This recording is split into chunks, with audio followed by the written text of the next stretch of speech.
Today, I'm thrilled to introduce Angelica Ponder, who is a compassionate and thought provoking leader. She is a leadership and development expert and coach dedicated to aligning people and processes through the power of learning. As a certified hospitality trainer and quality process analyst, she specializes in organizational effectiveness, leadership coaching, and cultural transformation. She has a background at Forbes Travel Guide and Ritz-Carlton. She has shaped high-performing teams in hospitality, real estate, and executive leadership. Her expertise spans Lean Six Sigma, DISC assessments, and Clifton Strengths, helping professionals cultivate trust, resilience, and excellence. Passionate about human connection and service, Angelica actively supports philanthropic initiatives and continues to empower leaders to unlock their full potential through intentional growth. Angelica, welcome to the show. Angelica, share with us about why you choose hospitality and specifically leadership and development. Yes, that's a great question. It was never a straight path. I chose hospitality right from the start in college. I just wanted to make people happy. I love making people happy. And I thought, what better thing than to be part of something special for people? I thought, oh gosh, it is all about service. It's all about people. It's fast paced. It's challenging. I could travel so many places, and it's so diverse. It's a diverse industry from restaurants to cruises to national parks to hotels. So I thought, okay, hospitality is it. But then, as I started my career early on, I started with a lot of responsibility at an early age. Right after I graduated, I moved to New York City and I had teams that started from 3 to 15 to 65 at only being 22. So I am so thankful that I had those experiences, but I also made a lot of mistakes. And I would never change anything because it's part of the journey. But I realized that through time, there's got to be a better way to prepare leaders than just throw them into the fire. It is a great learning experience, but there's got to be other ways to do it. And little by little, I discovered that my passion was really I enjoyed operations, I enjoyed quality, some of the roles I held, but at the end of the day, I really enjoyed human behavior. I enjoyed how people thought. I really love thinking about how do I motivate my team to do better? How do I get the most potential out of people? I really believe everybody has tremendous potential that they haven't uncovered yet, that they have it in them, but maybe they haven't capitalized it. Yes, nobody has really believed in them enough to get them to the top, or they haven't thought about it. So that's how I started thinking about leadership, and there's got to be more to it underneath it than just operations. And I had the opportunity to get into learning and development with Ritz-Carlton, and I started to see that there's more to it than what meets the eye. And then little by little, I joined other companies where I got to really learn about human behavior and Myers Briggs and DISC. And I got to see how those things really shape you. So my biggest takeaway is self-awareness is a huge part, right? Understanding your emotions, understanding your blind spots, using that as a leverage for leading is huge. So I thought if I have those tools and if I can share those tools with younger people I mentor, they're going to be better off than just being thrown into the fire. Oh, thank you. That's a beautiful story. And how leaders can create meaningful connections so that they can foster resilience and trust and share about trust and how people not only create trust, but they can sustain trust. I love talking about trust because sometimes we think that trust is just given, but many of us, it has to be earned, right? And trust can be broken quickly, and it takes years to build it because many times it's you can say all the nice things, but until you prove it with actions, right? The follow up, is what really dictates trust. So to build that resilience, to build the trust, I think one of the things, going back to self-awareness, is when you know yourself and you're more confident in who you are and what you don't know, when you can say vulnerable, you can be vulnerable with your team and say, I don't really know it. We're going to go through a change. And you know what? I'm just as nervous as you are. We're going to get through it together, but I don't really know all the steps. Love it. Instead of saying, "Oh yeah, it's going to be fine. We're all fine," and then freaking out behind behind closed doors. I think there's a huge power in being human.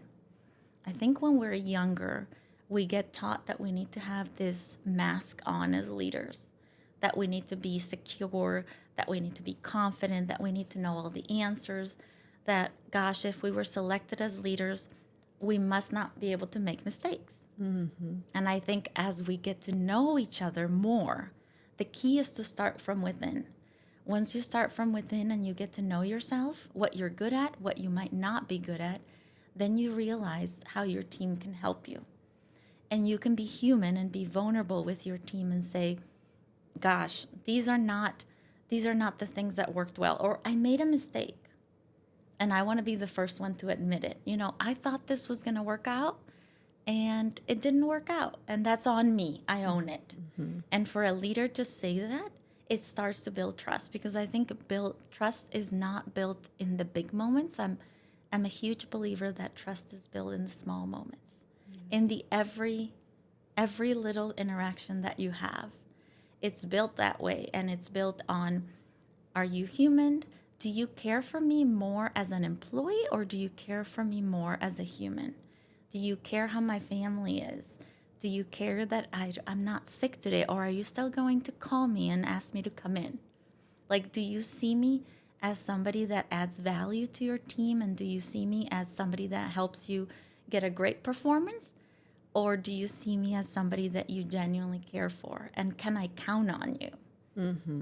And I think that's more evident than ever now with the newer generations. They're more upfront about telling us those things. Yes.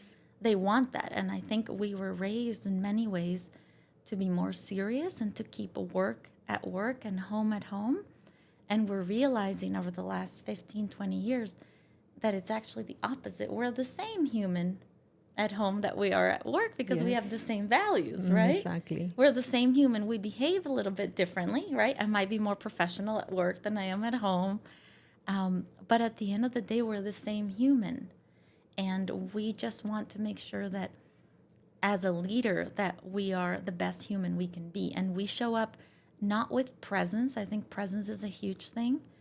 It's not just presence of me being there with my team, but presence emotionally. Mm-hmm.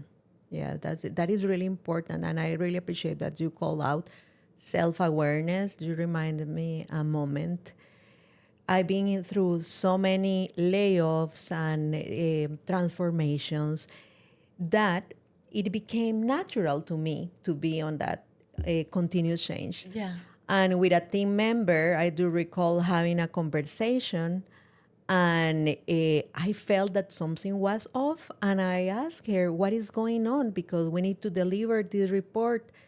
And she told me, well, I'm not good with what is going on, because we don't know the news and we don't know who will be laid off. Oh, And at that moment, I stopped the meeting and told her, okay, let's forget about the report and let's unpack this. yes. Because it was tough for her. So you really need to engage and help them.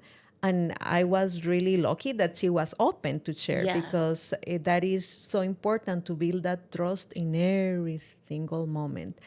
And I would like to jump into Greystar, because you got multiple awards from leading multi-state regional cultural transformation. Yes. So that is challenging. Share about You are what right. are the elements and components. I loved what you shared about first your coworker, your team member, because she trusted you enough. So you clearly created an environment where she felt comfortable opening up to you. That's important.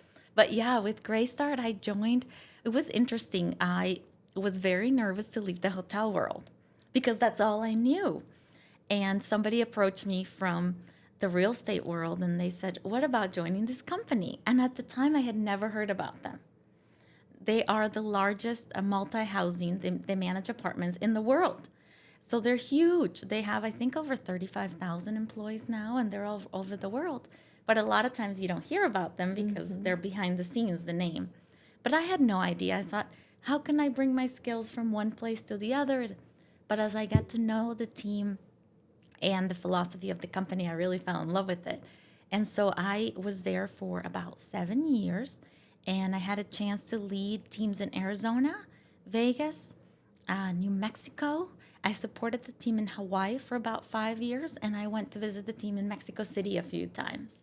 So, one of the things that was neat about that position is that we started it from scratch. Basically, there was no leadership development in the company, it was always operations.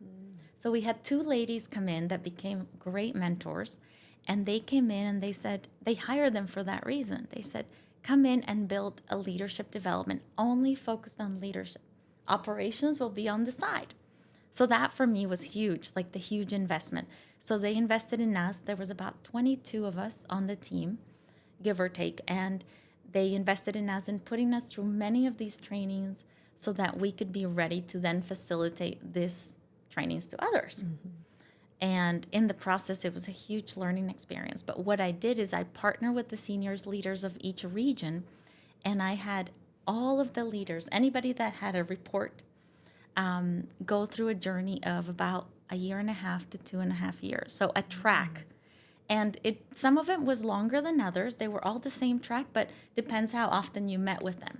So it started out with emotional intelligence, and then some of the common things that we deal with, like building trust, managing change, inspiring and leading others. So it was a really impactful track. And what I learned that more than ever was at the end of the day, we're all the same. Meaning, we're all humans. We all, regardless of age, gender, background, position, title, it's nothing about that. At the end of the day, when you have a group of people that are learning about one another and are learning about themselves, they're all the same. Meaning, we all bleed red. We all have different fingerprints, right? We're all unique and special. And that's really important because we can't lead as a whole. We have to lead with personalized approach. But you get to all bleed red. So people want to be seen, people want to be heard, people want to feel like what they do matters, that they're contributing to something bigger than themselves. So seeing these individuals, these groups, I had at one point 12 groups going on at the same time. It was so neat when we would meet once a quarter, about 20 to 30 people, all different positions. And we would go through these journey of self reflection, really, and exercises and activities. And it was really interesting because I not only got to facilitate it, but in the process, I got to really apply everything that I was teaching, right? Experience, Because if I'm yeah. talking about building trust, well, I have to build trust with that team. And how do I build trust with a team that doesn't report to me? How do I challenge people when they don't report to me? It's all built on trust, you know? And some of my mentors say that I like to nudge a lot. I like to nudge a lot because I do. I expect a lot from people. And the more that they trust me, the more that I want the best for them. So I am going to challenge them, Good. right? I'm not just going to sit there and be like, well, no, I'm going to challenge you because I see potential in you, because I see there's more to you. Yeah. And I'm going to challenge you in a very loving way, but I am definitely going to say it. So with that, I had to learn a lot in the process. How do you build trust from afar? How, with a small amount of time, how do you personalize the experience for 20 to 30 people? You know, do you notice that you need to pull some aside afterwards because you notice that their personality might have been more on the introversion side, and they might have looked at you and wanted to participate more, but maybe they didn't because that wasn't the right place and they needed time to digest it. Exactly. Right? So do I pull these people away, aside, and do I send them an email and say, hey, I noticed that your body language was you wanted to share something. Do you feel like sharing now? And had some really, really interesting conversations and very special things that happened in the process that I will never forget. People just trusting me and telling me things that they had never told anybody or told the group because we had built such a robust trust within the group. That's so good. So to answer your question, I know it's a long answer, but it's so special because we got to build something together that was the foundation of something that never existed. And what I loved is that even now to this day, even though I've been gone from there more than 5 years, I see people and I meet people sometimes that want to still be mentored by me, and we still speak the same language, right? Like we talk about the same things and the same things that we went through in the training, and they really have applied that in their lives, and that's the most fulfilling thing I can have. Let's unpack emotional intelligence about because emotional intelligence will drive results. So, Yes. how you can embed emotional intelligence in an organization? I love that. And I think many times it sounds like, oh gosh, when I talk about emotional intelligence, sometimes people think it's all about emotions. And a big part it is, but they think it's like a nice to have. Like, oh, if we have time, we will do that. You know, it's a training that's not as important. But I think over the last years, people have realized, and especially after COVID, that it's not just a nice to have, it's a must. Yeah. It's not a nice, it's not just something that, oh, let's do this training. It's not about that. It's not about an event, but it's about a way of being. And emotional intelligence really goes really well with a great culture in an organization, right? It can help you build the organization culture and it can help you sustain it. How does it do that? It helps it because it's talking about leaderships again, leaders that feel comfortable enough saying that they're wrong, leaders that don't just value performance, but they value the effort. They're not just celebrating and checking things off the list and going, oh, we went to training, it's done, right? You are an emotionally aware person. But they realize that it's a lifelong journey. They're able to celebrate small wins along the way and not just waiting for the big thing. One of the biggest ones that I see is leaders who are able to admit mistakes and who are able to celebrate the mistakes of their team. Meaning, okay, we didn't meet our goal this time, but look how many great things we did. And I think that's hard because I think one of the things that we don't do well in business is we measure everything, but we don't always measure these important things like emotional intelligence, The impact on the team. Yeah. right? It's not as hard as people make it seem. They go, "Oh, we measure how many sales we had or we measure how." But what about measuring how many people you mentored or what about measuring how you've seen the growth of this individual? Right? Those should be things that companies are putting on their performance reviews. That it really bothers me that many don't. Because if you are spending time working on this, it better be tied to results. Because what gets measured gets done. So we can talk about all these great things like emotional intelligence, but unless it's part of the fabric of the culture, it's not going to happen unless it's embedded. And I'm a huge believer that has to be embedded from the top. Yeah. Right? When the big leaders, or I say the big, the maybe most visible, I don't think necessarily all the top leaders are the most influential. I think sometimes middle management is very influential because they're down with the team. Yeah. But those that people see at the very top should talk about these things openly.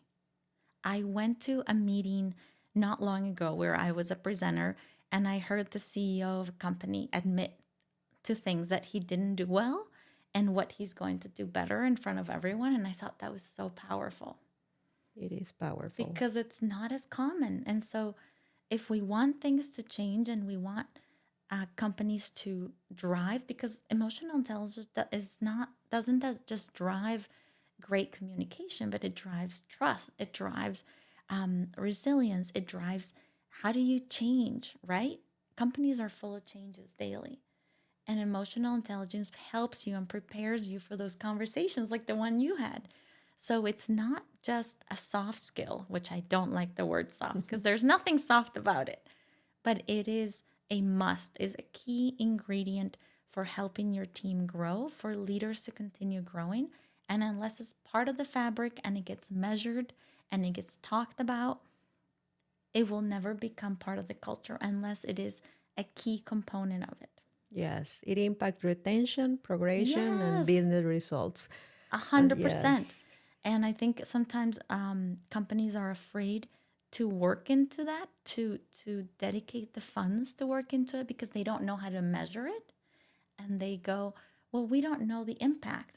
Many companies are really focused on what is a quick win, right? So even for me as a consultant, they come in and they said, well, where can we see the results in a couple of months? And I'm like, these are the results you can see right away, but it's about a long-term impact. exactly. And that takes time, like anything in life that's worthwhile Takes time. has taken time. So it's like companies sometimes just want to see the results and they don't see that it has to be a long-term gain.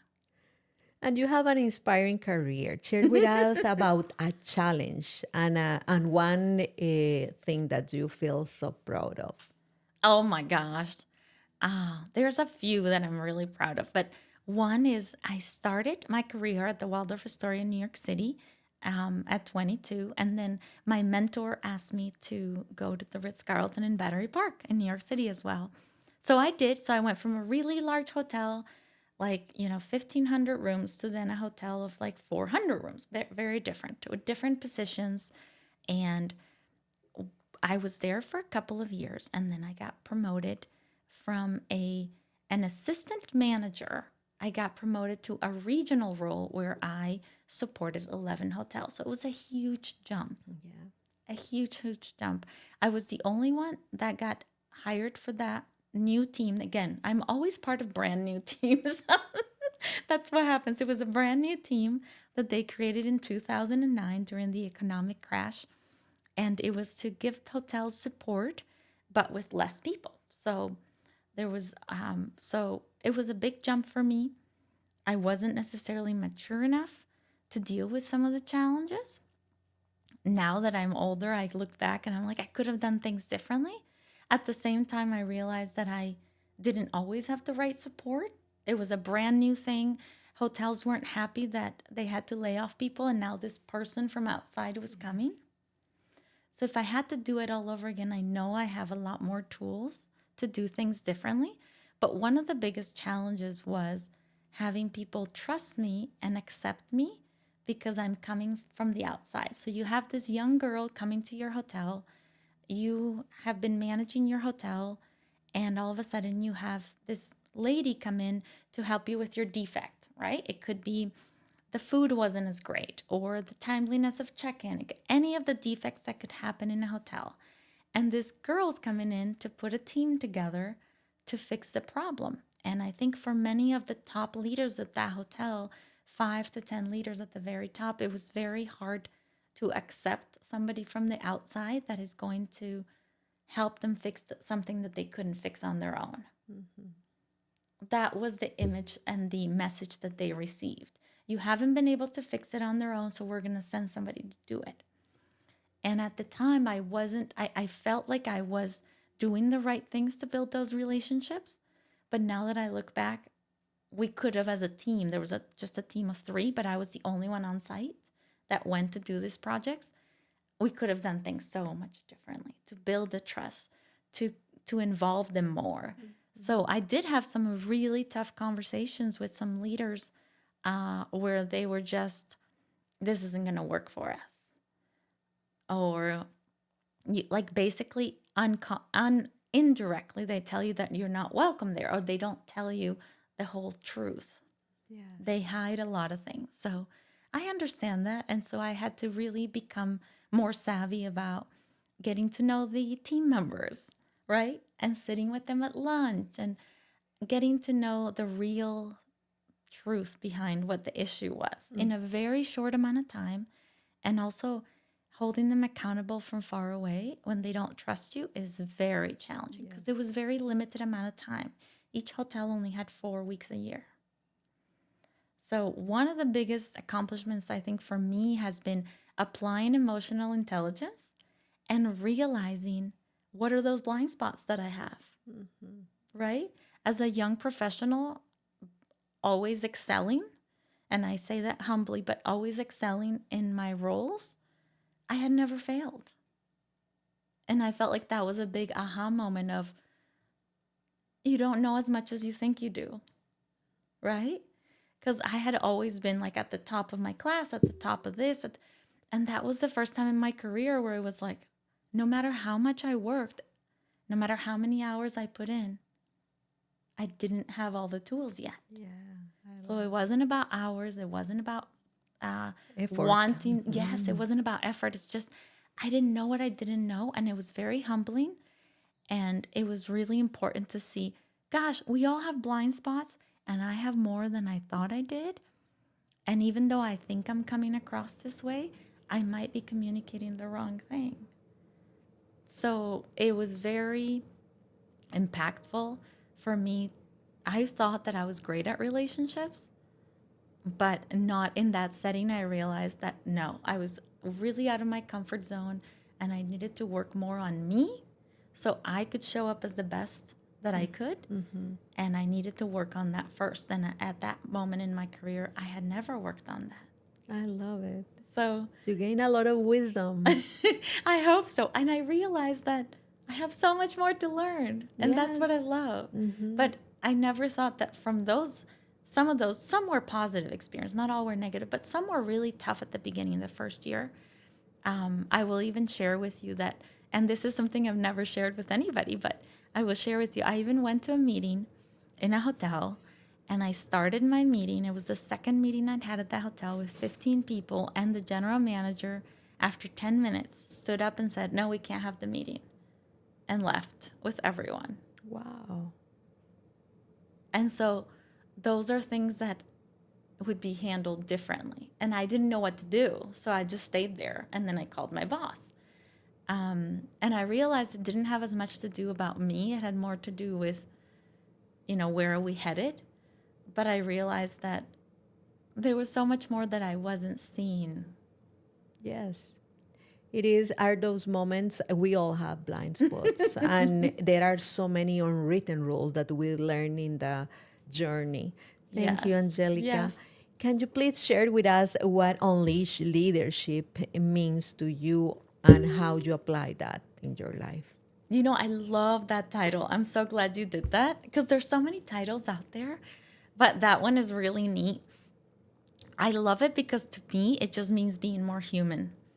It means giving, like, what it means to me as soon as I hear it is giving yourself permission to be you, giving yourself the freedom to make mistakes, giving yourself the freedom to learn from them, giving yourself the freedom to explore all the things that people might not think that are okay to explore. Like, for example, lately I hear so many people are saying imposter syndrome, right? So many people are talking about that. Imposter syndrome has been there for years. It's always been there. It's just never been talked about in the way that it is now.